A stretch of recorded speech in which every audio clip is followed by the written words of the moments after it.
Hi, David Markham here for UUAWOL Life, Book of the Month Club. We are starting a new feature on the UUAWOL Life blog called Book of the Month, and every month we will choose a new book to discuss during the course of that month. Uh, every Sunday I will be posting a video to stimulate some questions or reflections on the book, and people are welcome to comment on the post, or if you'd like to join an email discussion, just send your email to me at davidgmarkham@gmail.com and I'll add you to our email group. Uh, Send it to David G. Markham, DAVID, G as in good, MARKHAM @gmail.com. Love to hear from you and have you in the group if you are interested. The book of the month for August 2022 is by David Cycleback, called Against Illiberalism: Critique of Illiberal Trends in Liberal Institutions with a Focus on Unitarian Universalism. And this is right now probably an important book in our society at large, but also in Unitarian Universalism. There's an authoritarian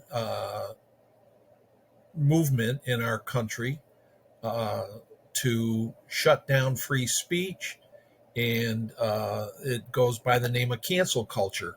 So people need to have trigger warnings, and there's all kinds of public shaming and ostracism based on ideas that get expressed or figures of speech, and so on.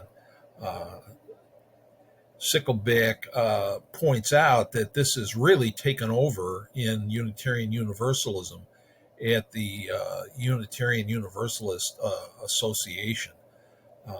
And he makes a case that this trend is a violation of the fifth principle of the seven of Unitarian Universalism, which is the right of conscience and the use of the democratic process within our congregations and in society at large. He points out in the book that a lot of people in the pews are not aware of the power struggles going on between primarily the UUA, the Unitarian Universalist Association, and the UU Ministerial Association. But there are ministers that have been attacked and ostracized, and in some cases defrocked because of their concern and opposition to the squelching of the expression of certain ideas within UU congregations and the association. So, if you're a UU, these ideas might be important to you, and even if you're not a UU, you see this happen in society at large, in our universities, where speakers are being banned from campus, and professors are being criticized, and demonstrations because of ideas they're expressing, and academic freedom is slowly fading in our colleges and universities, as well as free speech in our pulpits. So, learning more about this is important. If you can't name it, you can't manage it. So, being aware of this trend in our society, which Sickleback calls against illiberalism. Liberal meaning free. Liberal institutions are institutions where we have freedom of speech. In the universities, it's called academic freedom. And in Unitarian Universalism, it's called freedom of the pulpit, where ministers are free to share their ideas with the congregation. Uh, but we find all kinds of symptoms and signs of a cancel culture where people are being punished and attacked for expressing ideas that aren't acceptable to uh, the people in power and in control. Uh, what do you do about this? I mean, if we've named it as cancel culture or the sabotage of free speech, how does one deal with that situation? How do you manage it? Uh, the book doesn't have a lot of good ideas about that. It's a very short book. It's only I don't know 75 pages maybe, and he does a good job of outlining the problem, but uh, does not spend much time on discussing ways of managing the problem. Right at the very end, the last sentence of his text, he says, "Learn, practice, and promote critical thinking skills." Well, yeah, I mean that makes sense. However, just learning, practicing, and promoting critical thinking skills, I don't think addresses the problem. Uh, the thoughts and ideas people have need to be articulated and advocated for to bring about a change.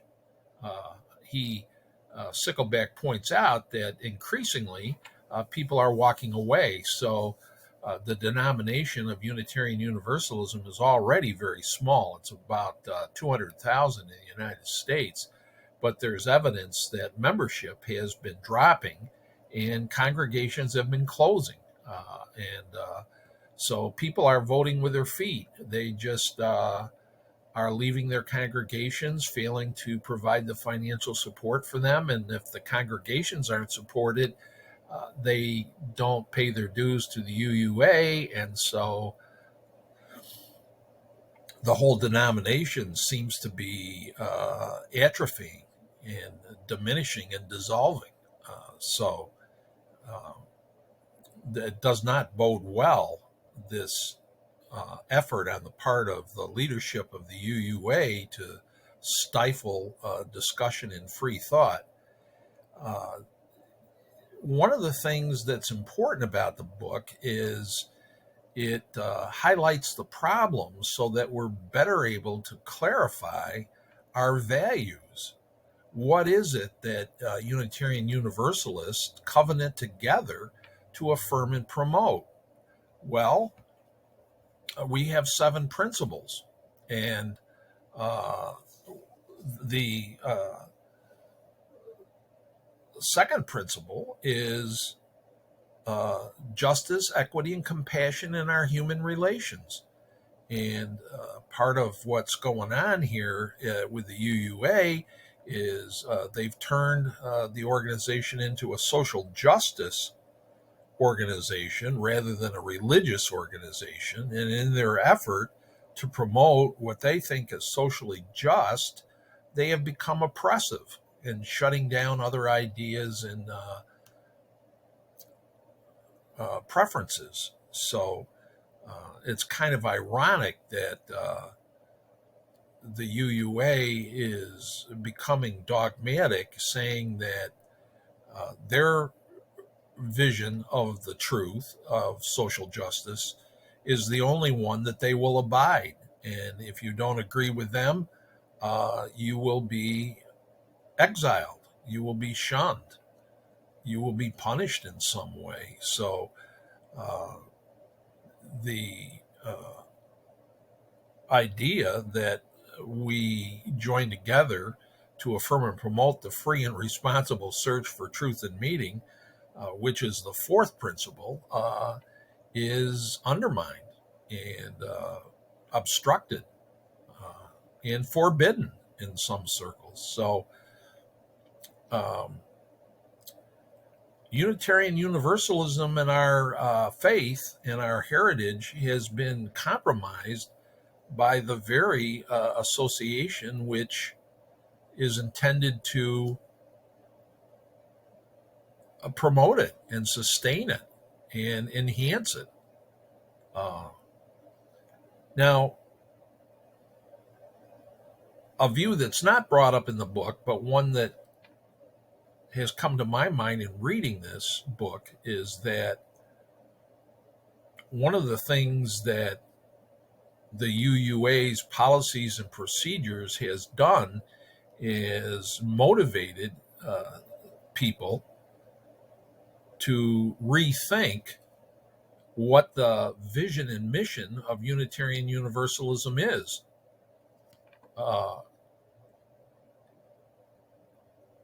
The UUA has gotten very caught up in governance, and a lot of the arguing that's going on is the inappropriate governance of the UUA. The governance is not the issue. The issue is, what is the vision and mission of Unitarian Universalism? What's its purpose as a religion? The function of religious organizations around the world is the enhancement of spiritual intelligence. The point of religion is to encourage and facilitate the development of one's spiritual life. Unitarian Universalism has taken a detour and has become a social justice organization which caters to special interests rather than focus on the development of spiritual intelligence of its membership and in the communities in which the congregation resides. So it might be argued that the next step is to engage in a examination of the vision and mission of Unitarian Universalism in the United States and around the world.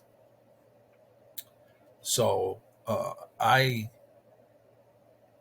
would hope that people might contribute to their ideas about what the vision and mission of Unitarian Universalism should be. As a member or a potential member or a former member, what are you looking for from this organization? How does it improve the quality of your life? What are the services that you see as unique and positive in improving the quality of your life and facilitating your development?